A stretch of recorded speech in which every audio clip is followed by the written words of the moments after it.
Just so you know, today. Hi, baby. It begins. She's gonna keep puppy dog, begging puppy me. dog. Hi. Mind will keep the door closed. Would you mind doing that for me, babe? I will close the door. Thank you. Hi. Mama's gonna help you out, okay? I gotta do some work. Yes. I know. I know. You're so precious. Is that Mama? Good girl. Say bye-bye. Bye, baby. Bye. I love you. I'll see you in a little bit. Okay. What was I saying? Oh, yeah. So tonight we got a few things to talk about, Walsh. Okie doke. There's some news going on about the OGL and all that with D&D. Again? It's not necessarily bad news this time. Okay. We've got results of the King and Queen of the Ring from this weekend. Oh, I did actually read a little thing of something that happened there. Oh, okay. I don't know if it's true or if it's all made up. It could be both. I'll be happy to hear it. We've got Double or Nothing happening, well, for you audience, it's happened already, but for us, it's happening tonight, technically. We've got Game Pass news and Xbox-related news. And we also have news about that Disney Plus show, Star Wars Acolyte. Oh. I saw the trailer, but I haven't heard anything really about it. It's gaming related, so it's kind of on point for today. So let's just jump into it, though. You know what I mean?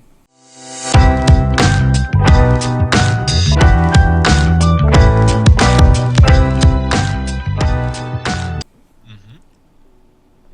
So starting off, we have the system reference document, the SRD, which contains the core rules of Dungeons and Dragons, and it's protected by Creative Commons. Coming up in, what is it? The SRD 5.2 will include most game information from the 2024 Dungeons and Dragons Player's Handbook, the Master's Guide, and the Monsters Manual. So all that new stuff that's coming out soon, that'll all be covered in the new OGL and will be in the Creative Commons. Okay. So all that disaster good. stuff that happened, yes, all that craziness that happened with the OGL back in 2023, it seems like they kind of learned their lesson this time. Yeah, they've got enough bad press going on. Yeah, they do. Now, granted, this stuff isn't going to have any of the lore information from Forgotten Realms, or the characters, or any of the trademark content that's in the Forgotten Realms setting. Okay, so they're still trying to kind of hold the setting as theirs and open game the rules. In a sense. So it's still kind of like they're kind of leaning into that multiverse a little bit.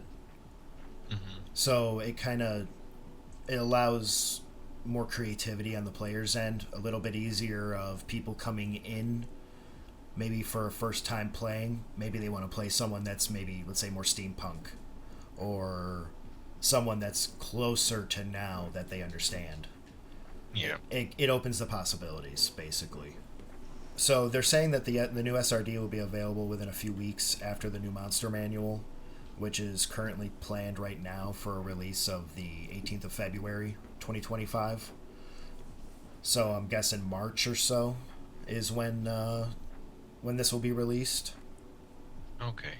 Have you seen any of like the changes they've made in the new rules? Yeah, thank you. This is one of the reasons why I brought it up, because I know that you play a lot more D&D than I do. So I've got call it a semi-regular game on. Yeah, but because audience, if you don't know, we play D&D together technically. It's been a while. Our game's on hiatus. Yeah, I gotta remember where the hell we were all at and everything, and get that back together at some point. Yeah, life happens. So, but Walsh plays D&D a lot more than I do. I do watch a lot of D&D content. Usually D4 deep dive and watching like character builds or Treant Monk. Uh, people who are optimizers essentially. Good old min max. Yeah, so like I've seen a little bit from these changes that are going on in the 1D&D testing. I don't know what have been some of the standouts for you. I really haven't looked into it. Like the game I play in, we're still using, your basic 5e rule set. A few customized things he's made. He's made huge, huge Excel files of like all of the magic items, their level, if they're cursed or not, their price, what do they do, and has did that with like weapons and random magic rule system in his world, and has just made all these huge Excel files, and there's enough we don't need to go into other rules. I mean, with how a lot of this is, like, home brewing is just natural to D&D. Especially if you're creating your own world. You're not following one of the standard sets immediately or what have you. Or integrating maybe that storyline or adventure into yours. But one of the biggest changes for me that I've seen that I really like is I believe it's called Discipline for the monk class. They're fixing how Key works. It's now I believe it's called Discipline now. I believe you get more of it. It's easier to use. And now, I think the biggest one that stands out for me is the monk basically has the same abilities now of evasion and all that as the rogue.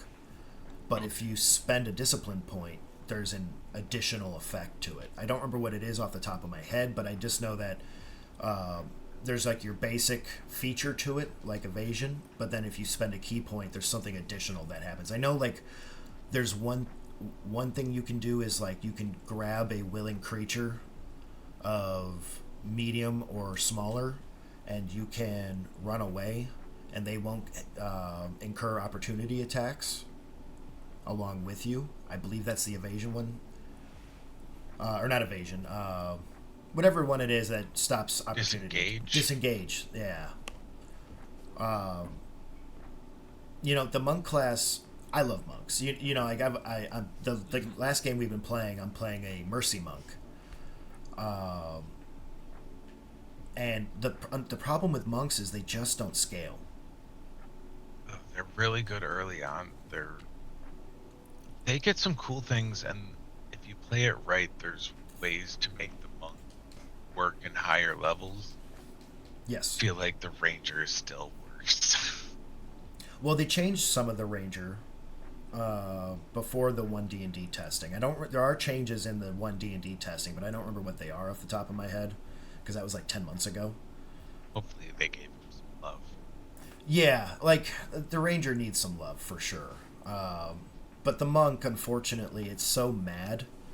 Multiple ability score dependent, for any of you who don't know.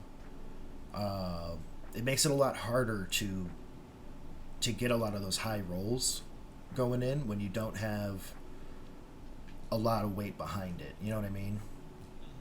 And I play a paladin, and it's kind of the same way of, like, you need strength, you need charisma, you need constitution, which means you're dropping intelligence, wisdom, and dexterity, and those are all real useful skills throughout most of the rest of stuff. So it's kind of like, all right, you guys go ahead, I'll clang along behind and hopefully not give away our position. Yeah, I know there's been some changes too to the paladin with how smite works, and I believe I don't know if this is set in stone, but I do remember there being smites for other classes being more of a spell now than the paladin's actual smite ability, to try and give it some difference. I don't remember the full amount to it, but I do know that there's been some changes to the paladins themselves. If you really want to dig in deep, guys, I definitely recommend like D4 Deep Dive or Treant Monk, they dive into this and actually play test these things as well.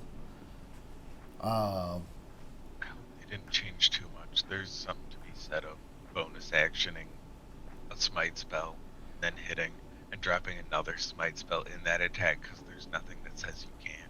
Oh yeah, yeah. Like Like you did how much damage? Like a whole lot.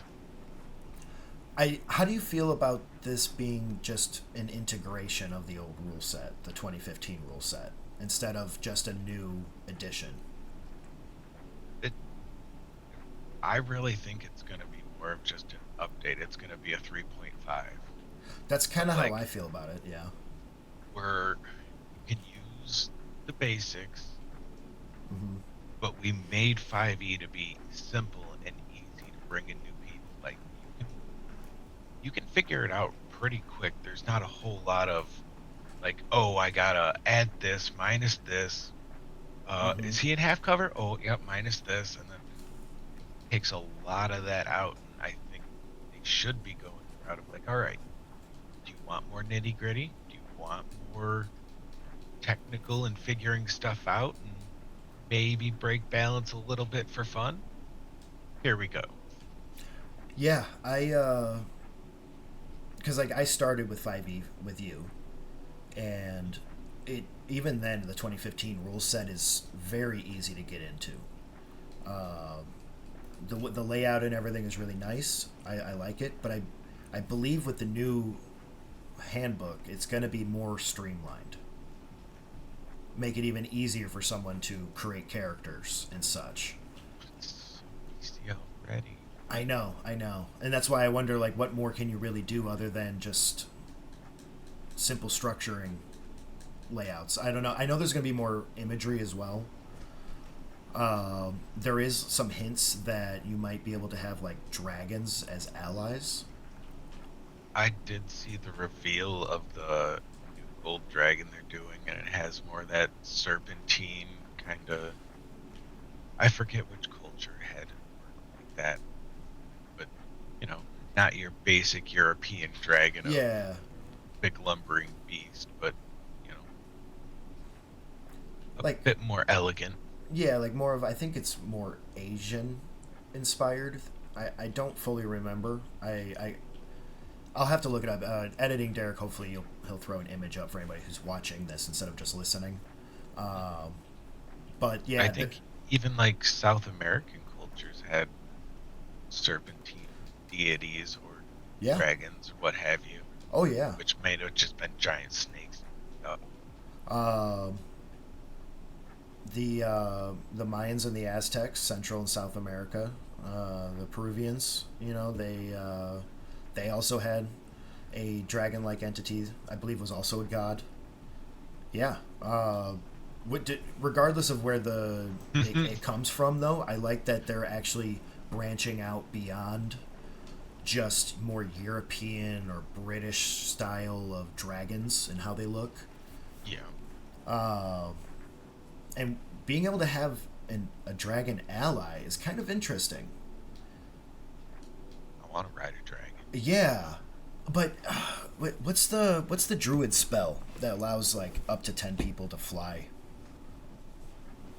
Oh, where it turns you into a fart cloud? Something like that. Yeah, where you get like 300 feet of movement.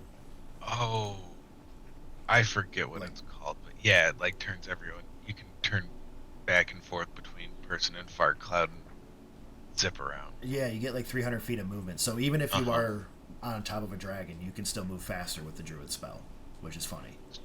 What if the dragon has haste? Good point. Good point. He'll go. Let's see, it's 80, so I think 160. ancient might be 120. Not sure though. Yeah, I don't remember off the top of my head. I'm not gonna You go know what? digging right now. It's made up. You can do whatever you want. It's true. Which begs the question then. Would you want to have a metallic dragon ally? Or would you want to go with maybe a chromatic ally? Quote unquote. You know what? I feel safe enough saying this. So in the D&D game, I am trying to wait to a point that we have this wizard ally. He comes with us sometimes, stays Mhm. back and helps us. I'm waiting till he gets true polymorph, and I am going to have him turn me into a silver dragon. Ooh, brother, that's awesome. Hell yeah. That's my plan right now. I Y- think it was the silver dragon that can shape change. Just I can go back to my half orc. But you know what? Really a silver dragon, and I'm in charge of this little town that's out in the middle of nowhere, and I will protect it with fire. Yeah, I Or like whatever that. silver dragons get. Ice? Lightning? Ooh, I have no idea. it might be lightning or thunder, one of the two.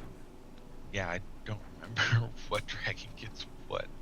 Yeah, you know what? While we're at it, WOTC, can you guys just add a poison dragon, please? Like more than like, give me options with poison. Green dragons with poison. Yeah, there's only one. I want more than one. I want like a chromatic one, and That is, the green one's a chromatic dragon. or no, sorry, metallic. Oh, Yeah, I want more options with poison. I mean, we can make our own real quick. Oh yeah. Also, Like, what's a poisonous metal? mercury. Mercury Lead. dragon, man. Lead? Lead mercury dragon. It's Yo, a silver cloud oh. of poisonous gas. What's the is it plasmoid? Is that the new one of the newer species that you can play? One of the newer races where it can That sounds right. from the series we were or the adventure we were doing because it was the newer book at the time. I think so. Yeah, the Spelljammer. Yeah, Spelljammer. Thank you. Yeah, the plasmoid can fit into like locks and stuff that are like a quarter inch or bigger, like holes that are a quarter inch or bigger. Have a mercury dragon be able to do the same thing. T1000 through shit. But he's always getting smaller and smaller over time. He's basically like the Benjamin Button of dragons. He starts really old, and by the time he's done, he's a little baby dragon in an egg. Turns out he was leaving little pieces of health behind every time. Every time, yeah. That would be awesome. I would love that. Yeah, they're gonna bring back strongholds, I guess, which is like a 3 and 3.5 kind of thing,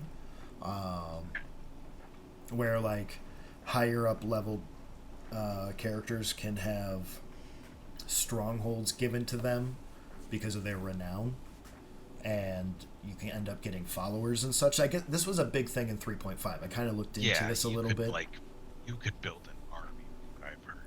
Yeah, like a fighter would have like almost like a fighters guild kind of deal with people coming in to learn and train. Clerics would have like a temple for healing and such, or like Wizards could have apprentices or something like that, I think.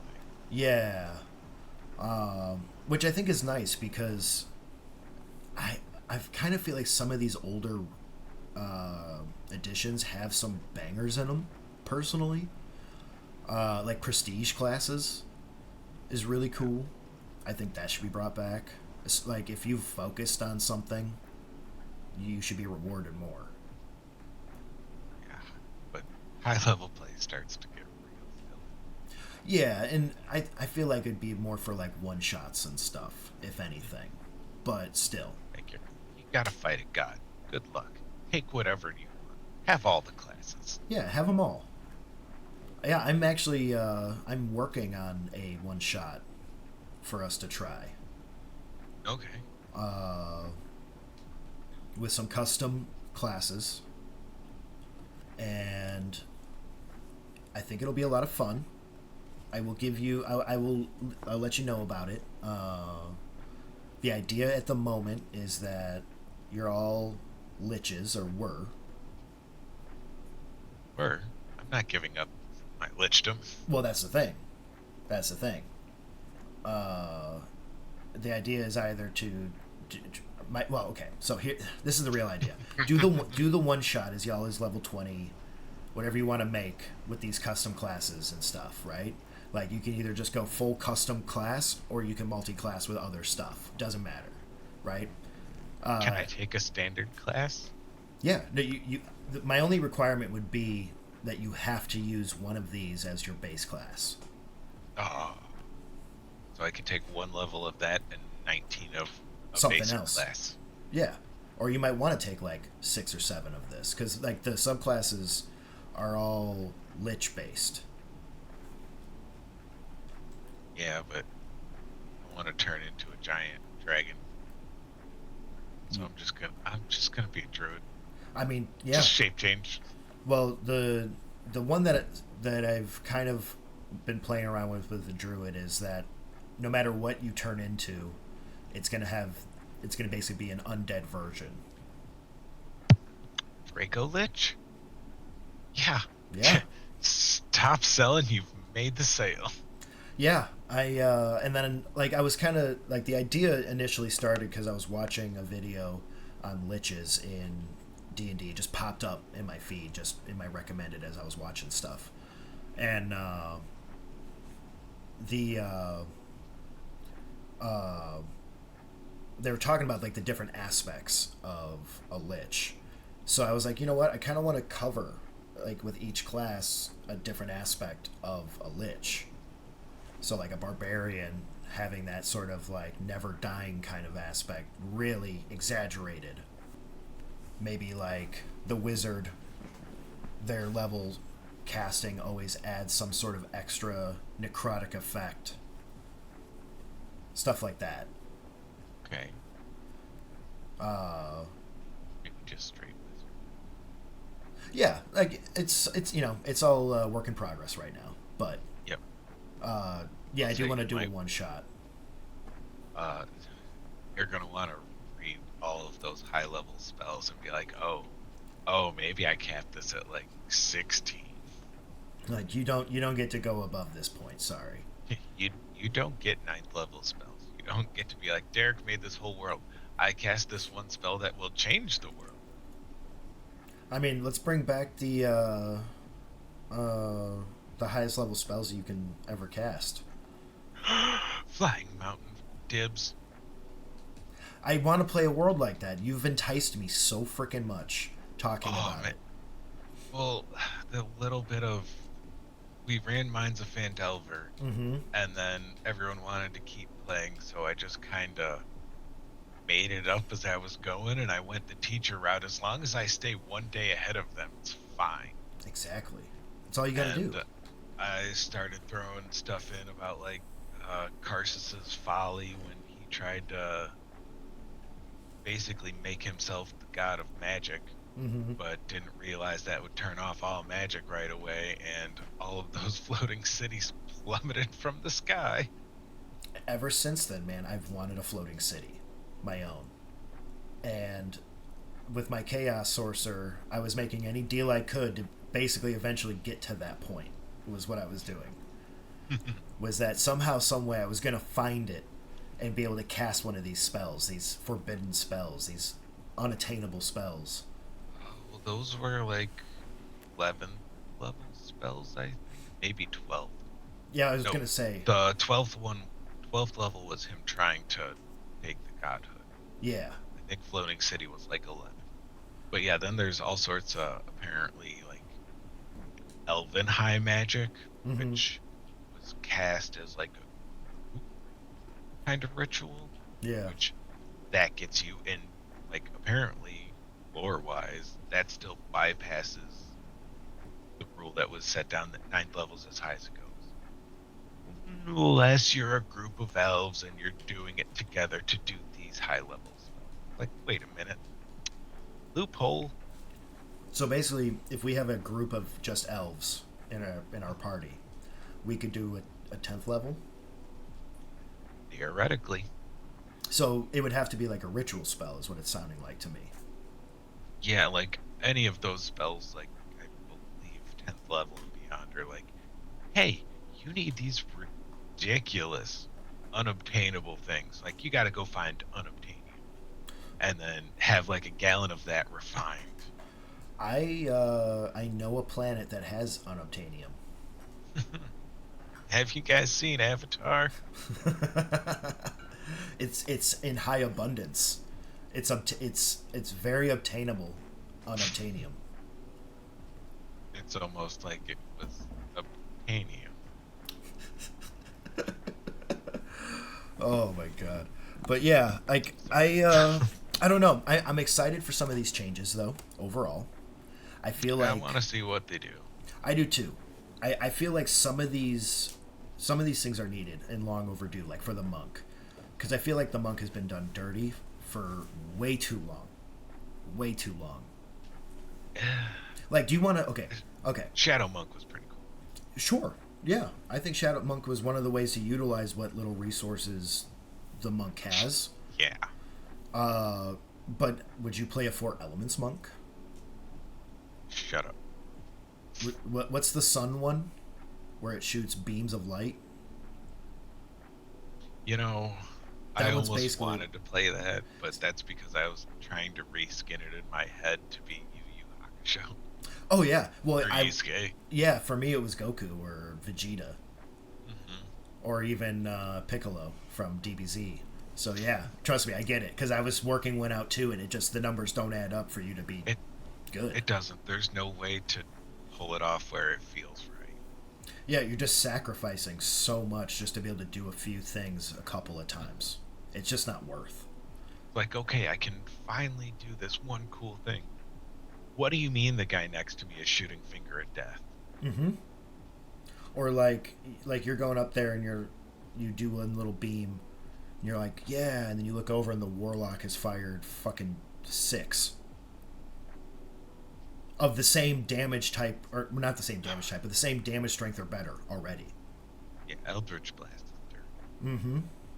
Or shit, you look over the sorcerer is casting Scorching Ray as a bonus action.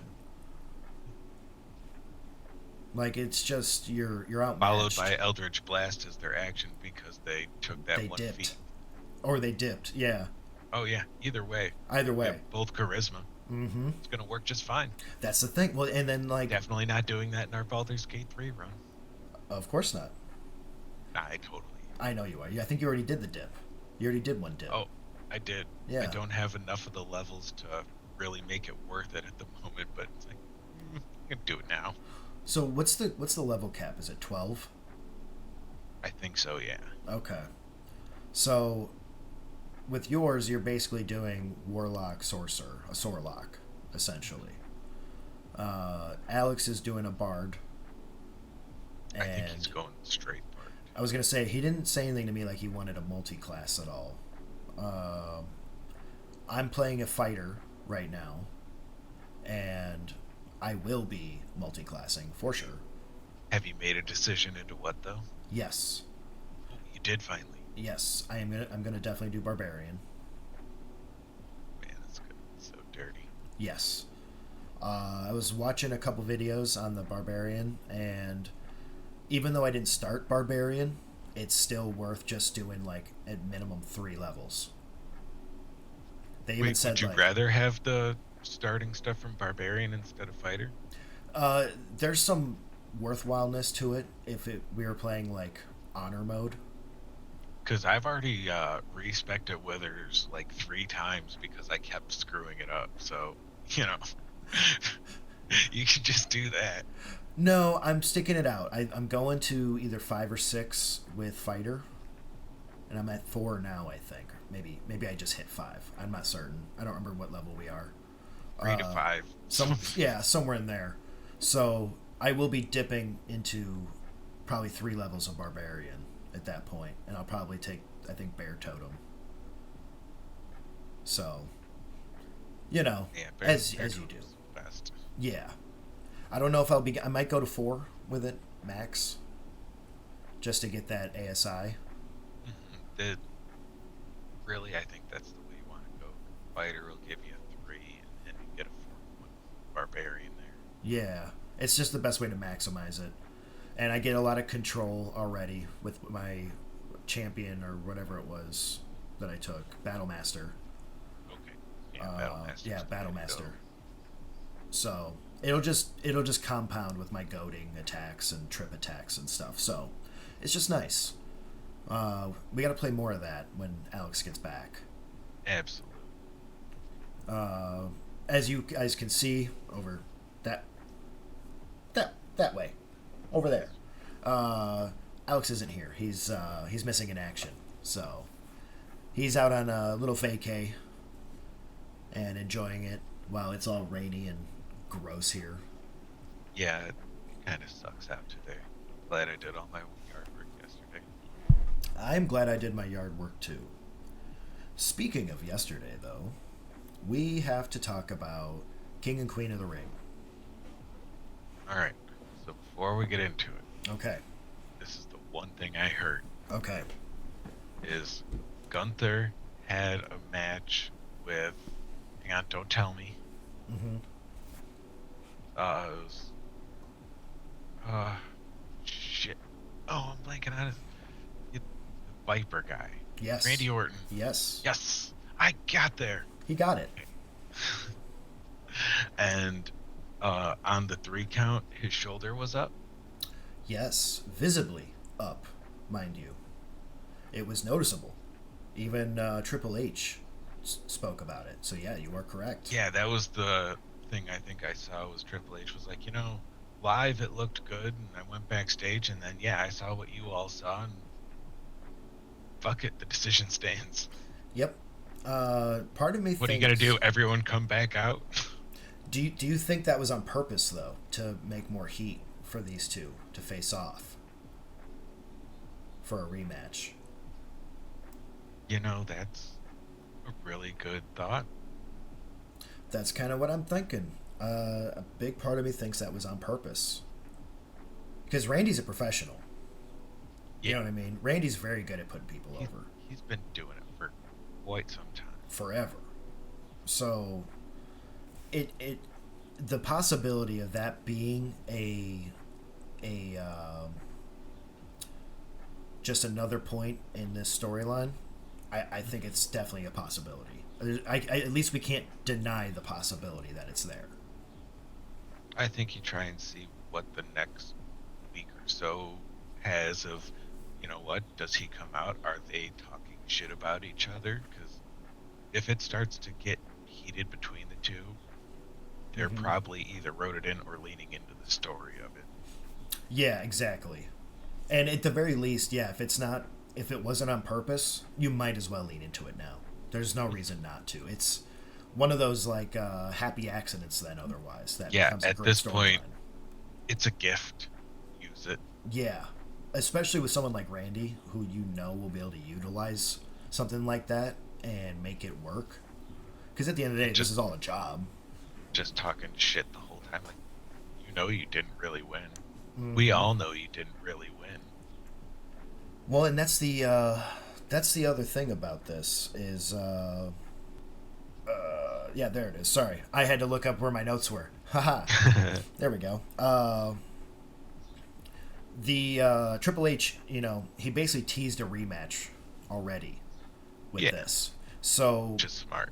Yeah, I think so too. And it makes you wonder though about how quickly they're going to do it, because we do have the match between what's his face, McIntyre and Drew McIntyre and Damian Priest as well.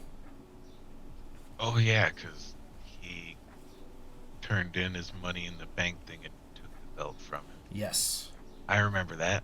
it's Clash of the Castle. So Clashel. Yeah, Clashel. Yes. It makes me wonder because all of this is supposed to lead up to what we all thought would be Gunther going after Damian for the title, but now it makes you: would he actually be going up against Drew for the title at SummerSlam? How much longer is CM Punk out for? He's hurt, right? Yes, and that's another thing about this. So, okay. I don't know, normally Alex has brought this up before, audience, so you probably already know, but I'll bring it up with Walsh now. SummerSlam is kind of like that halfway point of the year. And normally if you're going to see a belt drop, it would be a day like that. Or at WrestleMania.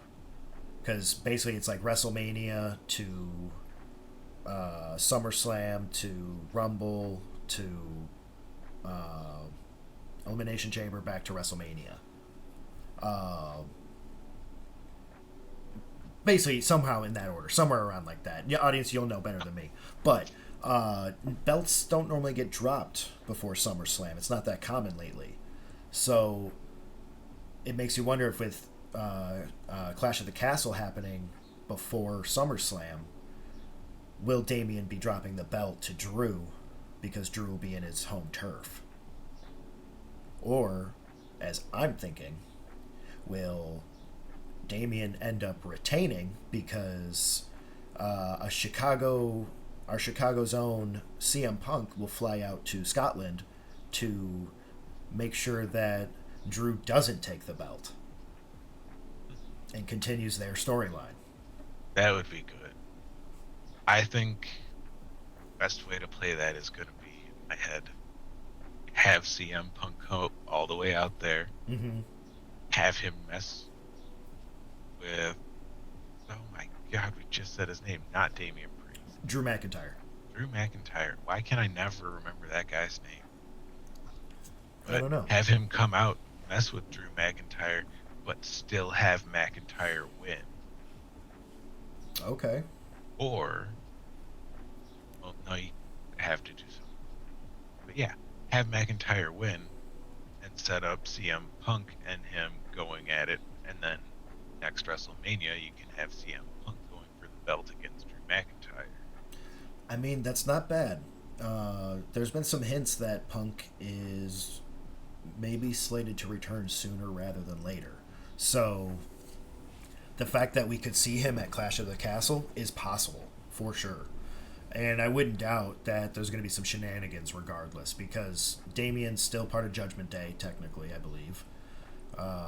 So, like, we might see a DQ kind of finish or something because of Judgment Day. Like, there's so many options there. Yeah. But either way, do you think Gunther would take the belt off someone at whoever wins at SummerSlam? Like, Gunther doesn't have a belt? No, Gunther lost his belt to Sami Zayn at WrestleMania. I think however it shapes out between the next Randy Orton and Gunther match, that one will have a chance for a belt. Okay. Like, they're fighting for second place right now to take on first. So there is some hints right now that we might see a Randy Orton versus Cody Rhodes at SummerSlam.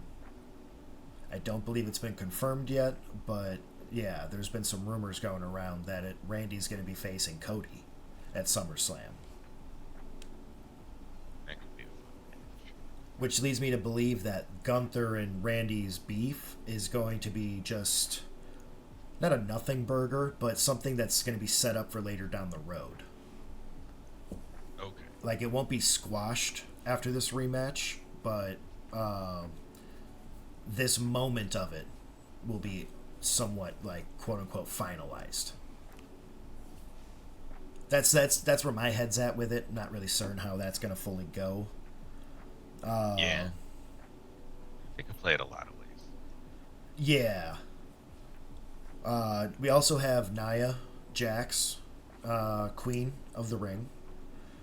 She beat out Valkyria, however you say her name. I don't remember how to say her name right now, but beat her. So she's now Queen of the Ring. Which, you know, she's the Rock's cousin, so there's always that kind of nepotism kind of angle that people throw out. I think there's some truth sometimes to it. I don't know about this one. She has gotten a lot better, and I think this is more for the storyline between her and Jade, because she DQ'd Jade with originally hitting her with a chair, and then Jade grabbed it and went to hit her and got DQ'd. So, yeah. Silly storyline. Yeah. So, I don't know. I mean, Nia's got a lot better over the years. She's still got work to do to get more better. But I feel like there is a noticeable difference in her safety and everything over the last couple. More safety or less safety? More. Okay, good. Like More safety is good.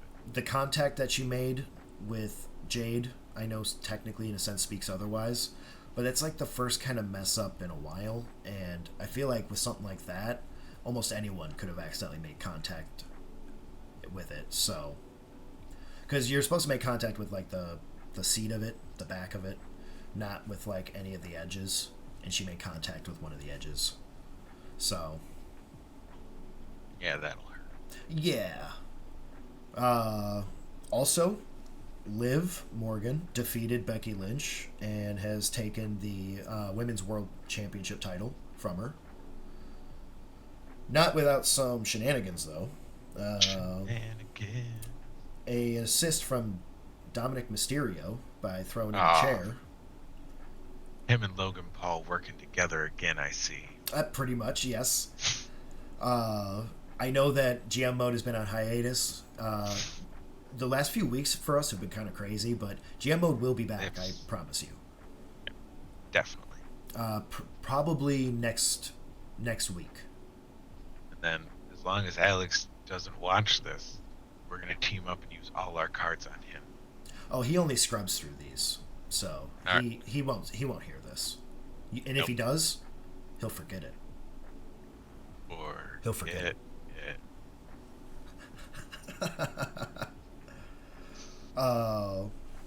Also, at King and Queen, there was more hints about Uncle Howdy's return and the Wyatt family. A lot of people thought with a lot of these QR codes and stuff that the King and Queen, would be the actual reveal of Uncle Howdy, but not to be. There was another QR code. And it was titled Rhaenyra, the QR code, when you linked. So Rhaenyra was an Italian monk who became the patron saint of travelers and in the city of Pisa in Italy. His feast day is June 17th, which in 2024 will be for Monday Night Raw after Clash of the Castle. So that's the rumor mill is that's when we're actually going to see Uncle Howdy and the Wyatt family come out. I know almost nothing on this. So Bray Wyatt was a wrestler who passed away. I know him. Yes, and he had the whole Wyatt clan together back in the day, and when he did the last gimmick, his brother was Uncle Howdy for the gimmick, and obviously it was retired after his passing and everything, but it's coming back is the idea, and that we're going to see the family return. Okay. So basically, it's going to be, I don't know. I don't know if this is going to be like a long-term play or what. At the very least, I feel like this is probably a send-off for Bray and doing like maybe like a one last hurrah for a year or something. I don't know. But at the moment, everybody's hyped up about the return of Uncle Howdy and the Wyatt family. And what incarnation and such they'll be in, I have no idea, man. So we'll have to wait and see. Because this stuff I have not been sticking with. Alex would probably know better than me on this. I know he was following some of this stuff at least early on, because he was the first one to tell me about it. Yeah, it sounds like they're being very secretive about whatever they're doing until they do it. Yeah. With Becky, though, losing to Liv, she demanded a rematch due to her contract, and she's promised to get her title back after losing to Liv because of the chair shot. Though a lot of people are thinking she's not going to be successful in this because her contract is still up in the air. So she might take a hiatus or like a break for a while after this loss. I get the feeling she was just, at this point, meant to be an intermediary of the title to be able to pass it to Liv. And even though Liv's win was not clean. Oh, sure. Yeah. this next win will make it like certified and cemented in stone that she deserves to hold the title. That's my guess. But yeah, with the rumor mill of her contract being up, I believe it's up in a few weeks, so she's probably going to have a long-term absence. I mean, Seth's taking a break as well right now. Yeah, that would make sense. Both of them taking a little hiatus together, recuperate, take some time. Yeah, focus on family and everything. Like, it's worth it. Why not? Especially with, like, Seth. I think Seth's, like, probably going to be a few months or so at least, because he's trying to recover from a few injuries that he's been holding on to for a while. So, Yeah, there's some time to take it easy and let everything heal. And then some time to get back in shape to do it again. yeah, I mean, there's a lot of injuries right now in WWE. There's a lot of injuries in a lot of the different promotions right now. Just a lot of injuries in general happening. So, it's, I don't know, it's crazy. Also, Bianca Belair and Jade Cargill, they retained the women's championship tag team championship titles. They faced off against Candice LeRae and Indy Hartwell for that. That was a good match. I think we're getting more and more overall the picture that Jade is the monster that they want her to be. Over the next few years, I think she's going to be so over the top with all this. That's probably the hope anyway. Yeah, I mean, as long as they don't burn her out or anything, I feel like they're going to keep the women's tag championship on her for a while, let her build up her confidence and everything. Then probably one of the two will betray the other so that they can go singles again. And then she will start working towards the women's champ belt. They could go by Dominic Mysterio, Logan Paul route and have them get beaten for the tag team titles, and then they can fight to see whose fault it was. Yes. There we go. Honestly, though, that works so well for you. Like, that has been amazing when it comes to your star count. Like, it's never been near always the top. Why do people like it so much? It makes sense looking on it, though. Like, who's at fault match? That's a good match. If WWE ever listens to any of this, take that from us, because that would be awesome. Sami Zayn retained in his trio match between him, Chad Gable, and Bronson Reed. I don't know who Chad Gable is. Chad, you just said Nathan Fraser. Chad Gable is basically almost like a Kurt Angle type. He's like a old school wrestler, like Olympic wrestler. Greco-Roman style. Yeah. And him and Sammy have been friends, and he helped Sammy go on to beat Gunther by helping him train and everything. And then Sammy defended the title against Chad as like a thank you for helping me. Like, I'm willing to face you so that we can see who actually deserves it. And Sammy took it despite the heel turn that Chad had taken from this. And him and Otis basically are together, and that's kind of what caused Sammy to win. There was an argument that happened between Chad and Otis, because Chad's kind of like the one calling the shots, even though he's the smaller guy. Kind of like how in Looney Tunes, there's George and what's his face, where he's like, "Which way did he go, Giorgio? Which way did he go?" I don't remember the characters. Yeah, I know what you're talking about. Yeah, that's kind of like what Chad's going for on his end. He's acting like George a lot and being the prick in the relationship, and Otis doesn't deserve it because Otis is a treasure. But those two were in an argument, and that was able to Sammy was able to capitalize on that and retain. Bronson Reed losing out kind of sucks in some sense, because in my opinion, he deserves a belt. But if they were to give him a belt, I would say give him the U.S. Championship belt. Let him just destroy Logan Paul. Like, seriously. Just demolish him. Cage match. Yes, that would be great. Also, Cody Rhodes defended his title against Logan Paul. Speaking of which, Cody was able to defend himself against the Brass Knuckles, and I know some people have been kind of annoyed with the Cody Cutter because he ends up doing it like 3, 4, 5 times to people. 6, 8.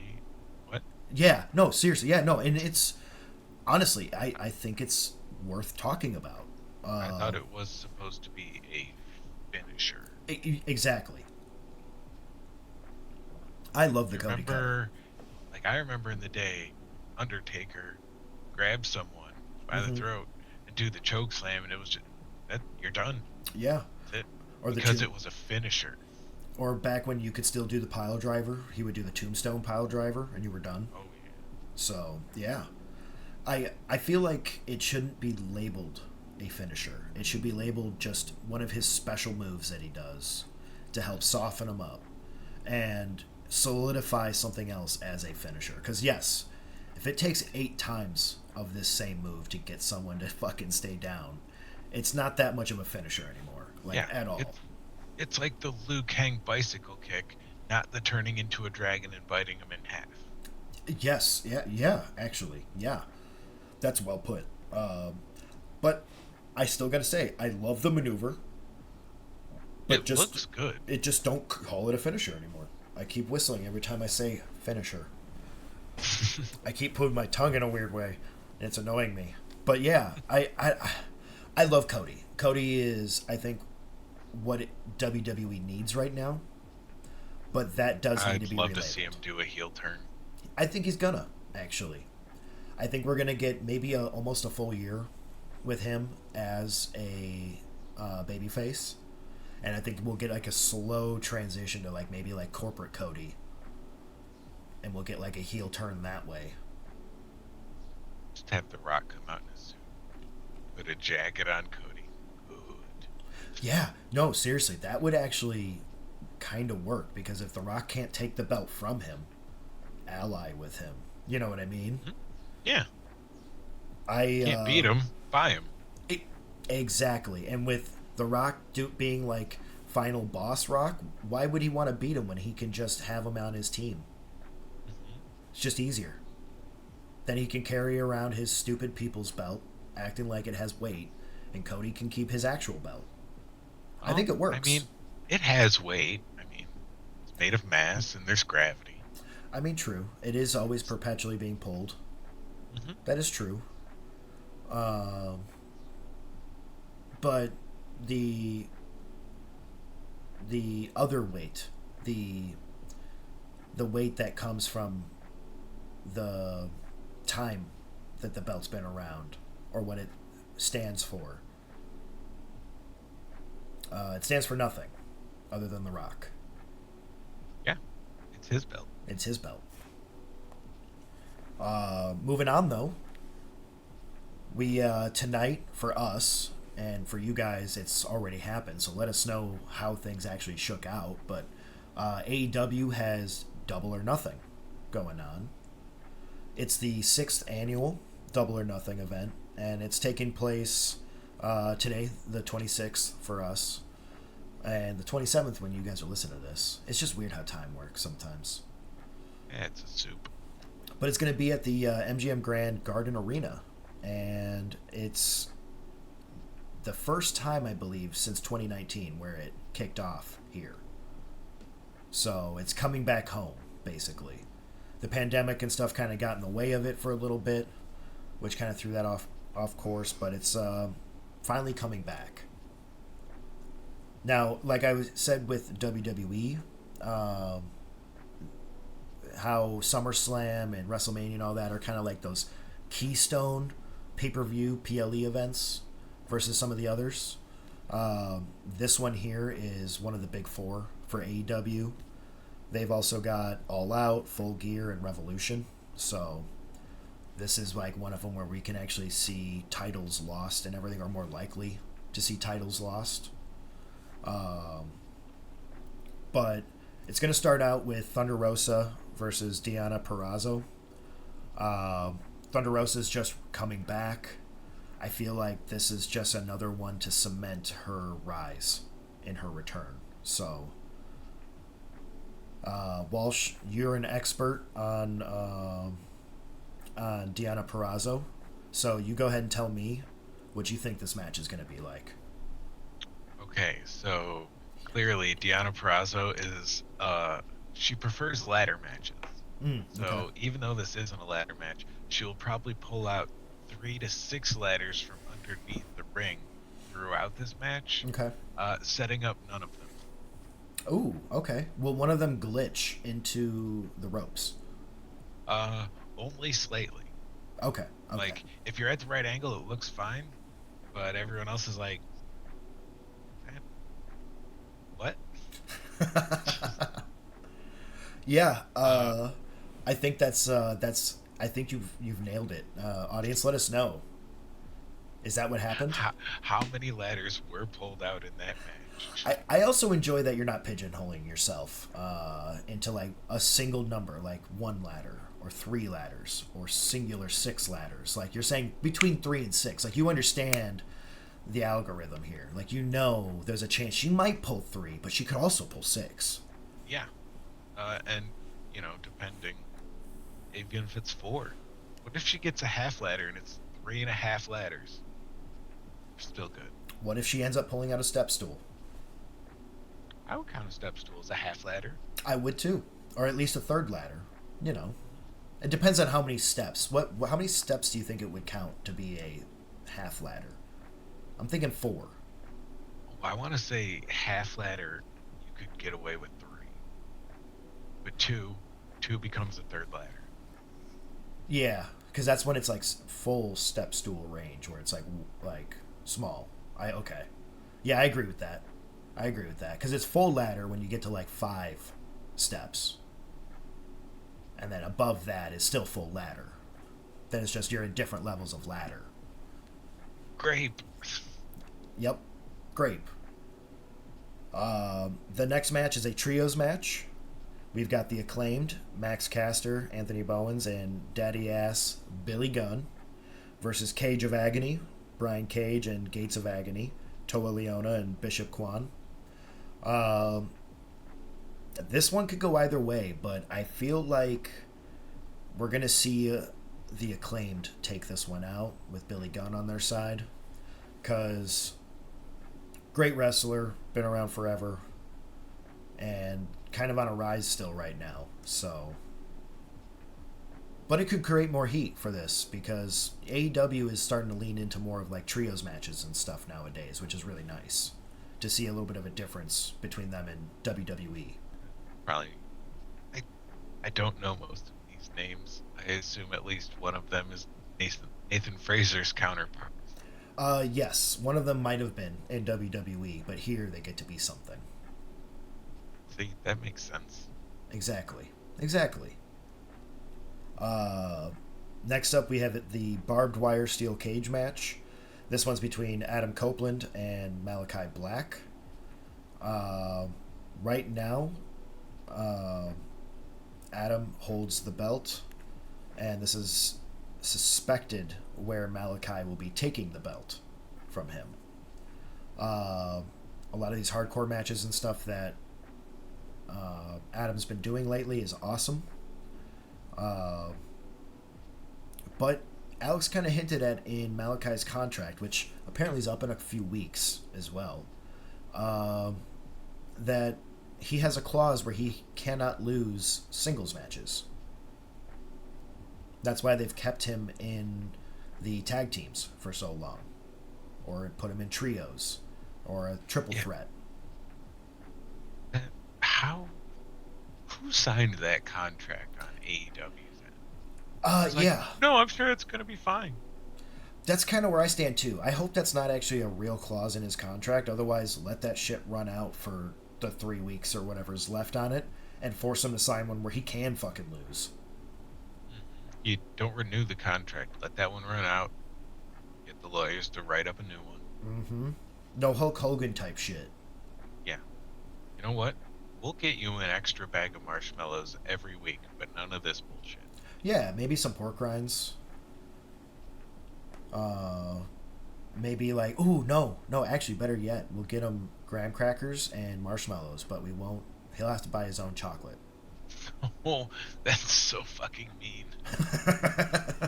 We're a business here. We're gonna make money. But I don't know. Like, despite that rumor, I still feel like there's a chance that Adam will retain this belt. He hasn't had it for very long. They're still kind of cementing all this in my book. So why take it away from him? Like, I don't know. It's weird. It's a weird kind of area, and I don't know how I feel about it. Because if that rumor's true, Unless you're trying to give him like, oh, now he's got the drive in the fight to get it back. yeah, true. That's good. That's a good point. And like spend the year getting it back or something. By that point, he will. Malachi will definitely have a contract in place where he can fucking lose if that's true. Yeah. Yeah, but if his contract's up in 3 weeks, I wouldn't expect them to write in him taking a belt or anything. Yeah, it annoys me. So we'll have to wait and see. The next match, though, is AEW International Championship between Roderick Strong and Will Ospreay. Now, me and Alex kind of talked about this last week. We don't know where we stand on this necessarily, because it'd be smart to take the belt off Roderick in some sense to give it to Ospreay because he's on such a rise right now. But I feel like taking the belt off Roderick right now would be too soon. You know what I mean? He hasn't had it for very long either, just like Adam hasn't had his belt for very long. Roderick is kind of still on his rise. He hasn't kind of plateaued or anything in my book. And I think keeping the belt on him and making Ospreay learn what it's like to lose in AEW is something that's going to happen like that. So a good move would be have him retain the belt, but have it be almost a drawn out fight of like, oh man, they're going back and forth and back and forth. And he held his own, did great, but didn't get there in the end. Which, thank you for bringing that up, because I've been stressing this for almost a month or two now. I don't know exactly how long, but AEW needs to lean into these grudge-long matches that a lot of these guys coming from New Japan excel at, like Will Ospreay. Yeah, most of them have the conditioning for it. They can do it once in a while. It can't be a consistent thing. Oh no, like Ospreay, that was what he was known for, was these grudge long play matches. Same thing with Okada. A lot of these guys, like that was their bread and butter. So lean into this and let them lose still, because there's nothing wrong with putting over the champ when the belt hasn't been on him for very long. Yeah, I mean, if you lose and you still put up a good fight, still good job. Sometimes sometimes you. Yeah, go ahead. Yeah. Oh, I was just gonna say, sometimes other people are better, or did it better, or just worked harder. It happens. And sometimes the person losing is the person you remember the most. Like, think of Bret Hart versus Stone Cold. Those images of Stone Cold just pouring blood out of his face in that middle of losing. Everybody remembers that moment where he refused to give up still, but like everybody's watching going, oh my god, he's gonna lose. He's gonna lose. And he didn't cave into that. He passed out. But that's a way to do it, though. It's a way to do it, and it leads into this idea more that these two need to go after each other again. You know what I mean? And with a guy like Ospreay, he's gonna be willing to do it in my book. He loves these type of matches. He loves putting his body on the line. He just did recently with Danielson. So I personally see Roderick retaining. I think that would be the smart play, at least. Sounds like it would be. We also have Trent Beretta versus Orange Cassidy as the following match. Just a singles match. Nothing really on the line here other than reputation, I guess.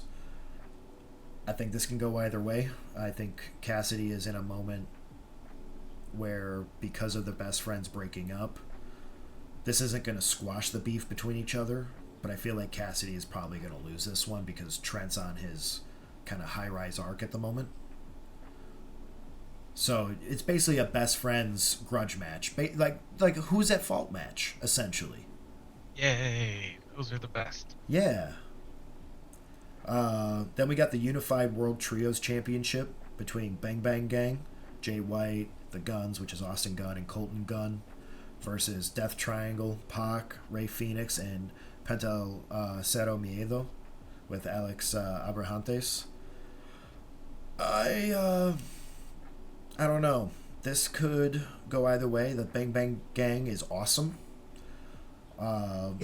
It's kind of one of those things that it's really gonna. I think it's really gonna depend on whose contract looks better. Personally, I don't know. I think Bang Bang Gang's gonna retain though. Personally, I know you don't know much about these guys or anything, but trios matches is another one of those things again that makes AEW stand out, and I love it. I like trios matches. The ones I've seen it's just fun. 'Cause then someone goes down, then the other two start going at it, and then oh yeah, they forgot about that guy and whack to the back of the head. Oh man, dude, like there's always a level of chaos to these type of things that I love about it. Then we've got a three-way rules draw championship between Chris Jericho, Hook, and Shibata. This is basically for the FTW championship, but it's a three-way match. Jericho, the one who retains, he's probably gonna retain with this whole learning tree thing. But the only question I have at the end of the day is, where was your wife on January 6, 2021, Chris? Where was she? Was she, I don't know. She was at the Orange Julia stand. Oh, is that where she was? Okay, that's why he couldn't find her then. No, that makes a lot of sense. Yeah, you don't get reception at any Orange Julius. That's a well-known fact. Not only that, but the moment you start drinking your Orange Julius, you know you're going to order a second, so you're just going to stay there. Why leave if you're just going to order another?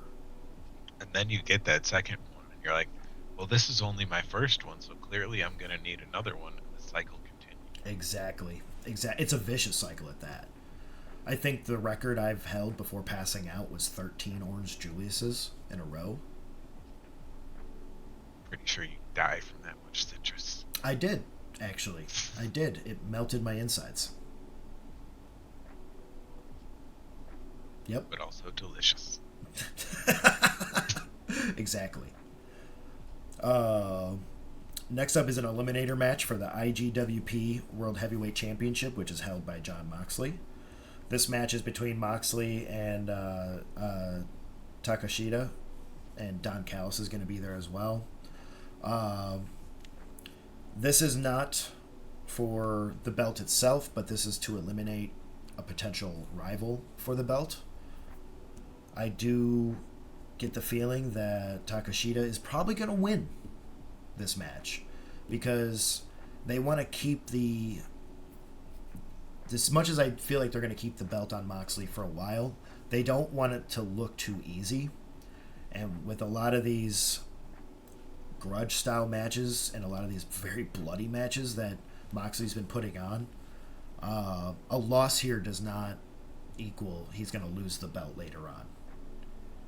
If anything, it's just to cement his resolve to get even better and then keep the belt later on when the belt's finally up against whoever wins. So I don't know. I think they're going to keep the belt on Moxley for a while. So like at the end of the day, you're going to see a lot of different guys go up against him. And as long as they keep it refreshing with these like eliminator matches and everything where he's got to keep proving himself, it's going to be awesome. Moxley used to be in WWE, if you don't know. The name sounds familiar. I could not pick him out of a lineup to save my life, though. Yeah, he was in the Shield with Roman Reigns and Seth. At WrestleMania, when Seth came out wearing his Shield gear, and he got hit in the back with a steel chair by Roman. everybody thought that that was going to be Jon Moxley coming out, not Seth. Which I don't understand because Moxley doesn't have a contract with WWE, and I don't see the two promotions really working that well together like that yet. No, they're. My understanding is they're still at the point of like, all right, you're doing good. That's great. You stay over on your side of the yard. We'll stay in our side of the yard. Exactly. But yeah, he's a great wrestler. Especially at AEW, he's put on some amazing freaking shows over the years. No, though next we have the Women's World Championship between Toni Storm, timeless, and Serena Deeb. Tony's on such a rise right now still with the audience and is so over. I personally don't see her losing the belt tonight. I just don't.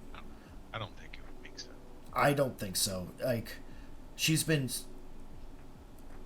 like, her promos and everything lately have been so off the wall amazing, like avant-garde type shit. Like, nah, she's champ for a while in my book. We also have the AEW TBS Championship between Willow Nightingale, who is the champ right now, versus Mercedes Moné. We finally get to see Mercedes come out and wrestle. I'm going to say it right now. Willow's dropping the belt to Mercedes. We're on Mercedes' villain arc, I feel like, with her finally being shown. And this is that night to put the belt on her and make her have a lot of heat from all the women in the back. She signed on, Walsh, after previously being in WWE.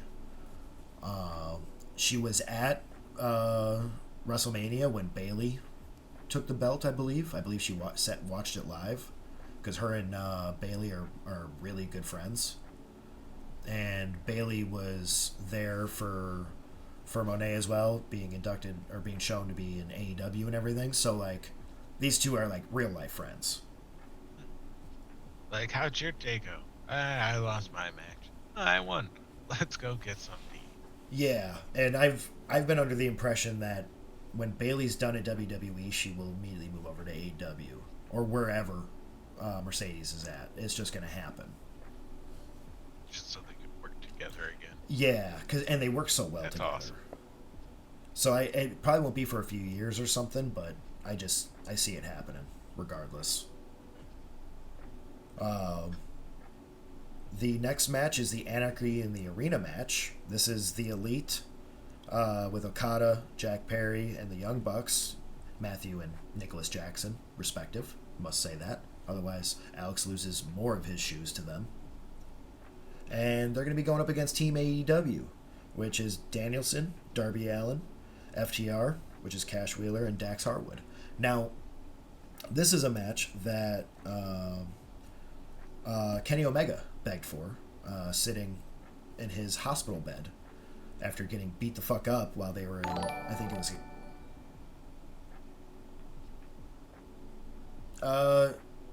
Aim Prituyui subscribed. Did you get scared by that too? I didn't see anything. Did you hear it though? No. Oh, good.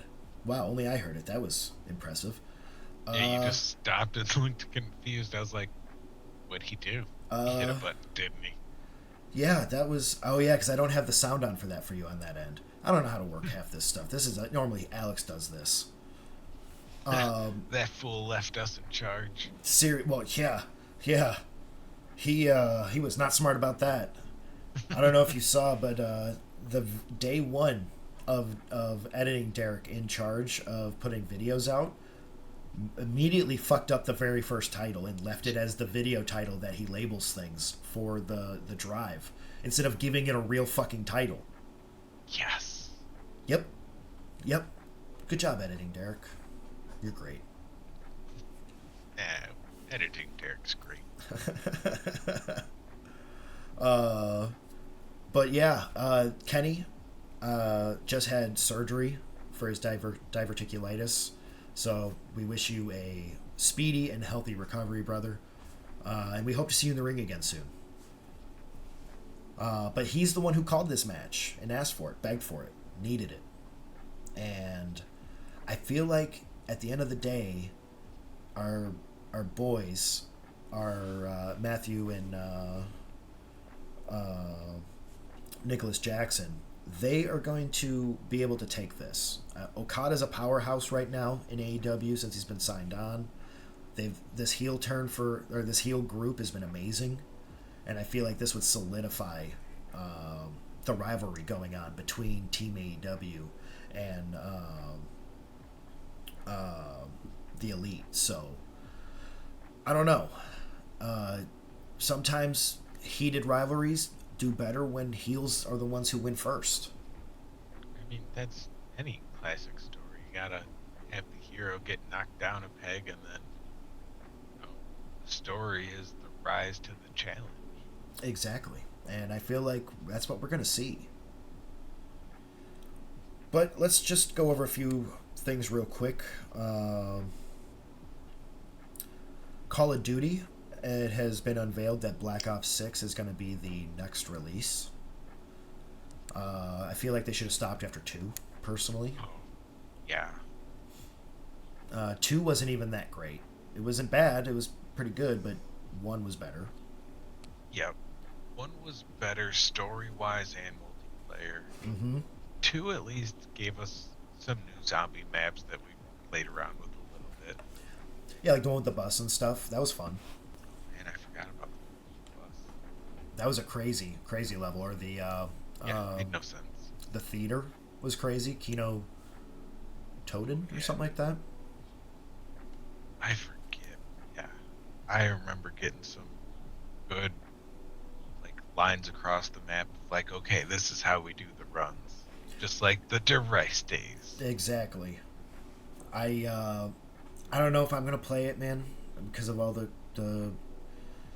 lagginess and glitchiness of what we dealt with recently with Call of Duty 3. That was just so hard for us to even record. Like, half the time audio wouldn't work, or our face cams would mess up because for some reason Call of Duty doesn't like face cams. It's just crazy. Maybe we'll try it out though, especially if it's on Game Pass. But I know it's set in the Gulf War setting, so less crazy sci-fi kind of weapons and stuff, more grounded. Okay, I want them to go back to the World War II weapons scheme. It's just, it balanced so well for a game. Oh yeah, well, especially because if you could master the Car 98, you could be a god on the field despite it being single action. M1 Garand for life. M1 Garand's a great rifle, especially when you smash your thumb. Oh, what was it? The Crossroads map with the hedges and everything. Oh yeah. You get in one of those trenches where you can see across the field. It was so good. So good. I miss Old Duty, man. Old Duty was great. Duty's going to be on Game Pass for all of you who don't know. Kind of showing that Xbox's numbers aren't doing that great for Game Pass, because they're kind of throwing everything at it now to get you to subscribe. Gotta get those subscribers. You gotta. You gotta. And they're just not doing it that well. I think it's not a bad service overall, but they've overhyped and themselves on it, on what they might get. Originally with Gold, especially back in the day, a lot of us just kept paying for it because we were grandfathered in. You know what I mean? Yeah. So, that's all it was. And switching to Game Pass does make sense, but maybe give more options and expect to have less money. And just, stop being greedy as fuck. In other news, though, Jeffrey Wright is going to reprise his role as Isaac in the second season of the show The Last of Us. He played... he was the voice actor for Isaac in The Last of Us Part 2, the video game. And the character model was based off of him as well. It wasn't a complete match, but it was based off of him. So he's going to get to reprise his role. I think that's awesome. He's an amazing actor. He was in Westworld. He was one of the behind the scenes kind of robot people in Westworld. Okay. The creator guy, Anthony Hopkins' character, it was his right hand man. I think I only saw the first season. That's where you, That well. yeah. Well, that's where it is, where you would have seen him a lot still, because he's like next to Anthony Hopkins like the entire time. But great show if you haven't seen it. It's a weird show, but not bad. We also got The Acolyte, which is that new TV show coming out from Disney and Star Wars. And the only reason I'm bringing this up in line with video games is because it's been shown that there's some characters in the video game Star Wars universe that have been inspirations for some of these characters. So I'm talking about Knights of the Old Republic 1 and 2, specifically 2 in this case. Darth Treya is a major inspiration apparently for one of the characters. He said that Darth Treya really stuck out to me as an inspiration, and he's also tempted to introduce another character from that one, Darth Bane. Oh.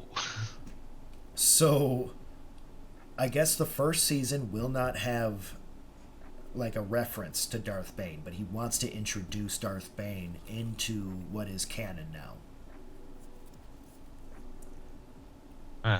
Just use anger to keep your body going and going and Energizer Bunny the shit out of it.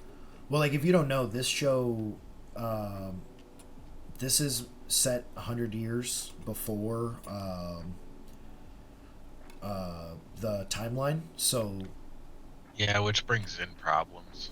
yeah, it's like the Sith are outnumbered. There's a lot of Jedi.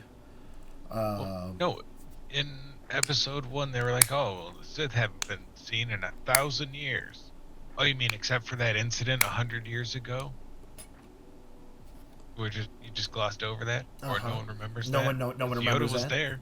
Yoda would have been on the council at that time. So they're gonna focus in on this time, and